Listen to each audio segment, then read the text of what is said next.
வாழ்க வையகம், வாழ்க வையகம், வாழ்க வளமுடன். குரு வாழ்க, குருவே துணை.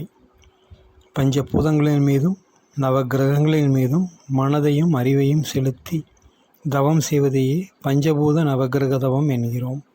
பஞ்சபூத நவகிரக தவம் என்பது நவகிரக வழிபாடு போன்றது. மனதை கோள்கள் மீது வைத்திருந்தால் போதும். மனம் அதில் ஈடுபடும் பொழுது அதனுடைய தன்மையில் உயிர்கலப்பு பெறும். அதனால் அதிலிருந்து வரும் தீமைகள் தவிர்க்கப்படும், நன்மைகள் அதிகமாகும். இது இயல்பூக்க நியதி என்ற முறையில் எதை பற்றி மனம் எண்ணிக்கொண்டிருக்கிறதோ அதற்கு தகுந்தாற்போல் அதனுடைய தன்மையும் மனத்தினுடைய தன்மையாக மாற்றம் பெறும்.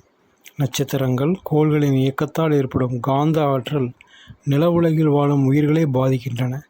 குறிப்பாக மனிதர்களின் உயிருக்கும் உடலுக்கும் மனதிற்கும் நன்மை தீமைகளை ஏற்படுத்துவதாய் அமைகின்றன. பிரபஞ்ச பொருட்கள் அனைத்தும் பஞ்சபூதங்களால் ஆனவை. நாமும் பஞ்சபூதங்களால் ஆனவர்கள். பருவுடல் நிலம், இரத்தம் நீர், உடல் சூடு நெருப்பு, மூச்சு காற்று, உயிர் ஆகாயம். ஆகாயமே மற்ற பூதங்களிலும் மனிதர்களுக்குள்ளும் இருப்பதால் 5 பூதங்களையும் பிரபஞ்சத்தையும் மனித மனதால் உணர முடியும்.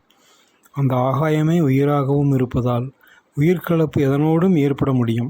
நிலம், நீர், நெருப்பு, காற்று, விண் என்று ஒவ்வொரு பூதத்தின் பெருமையை உணர்தல், உயிர்கலப்பு பெறுதல், உற்பத்தி ரகசியம் தெரிந்து கொள்ளுதல், காப்பு பெறுதல், பயன் கொள்ளல் என்பனவற்றை உணர்ந்து தியானித்தலேயே பஞ்சபூத தவம் எனப்படுகிறது.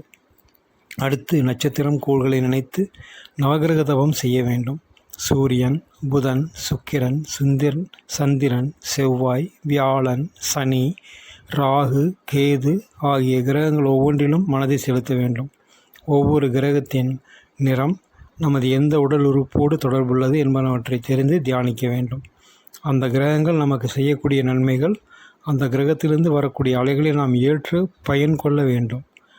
கிரகங்களிடம் நட்புணர்வோடு உயிர்கலப்பு பெறுவதால் அதனால் ஏற்படும் பாதிப்பு குறையும் என்பதையும் நன்மைகள் விளையும் என்பதையும் புரிந்து கொள்ள வேண்டும்.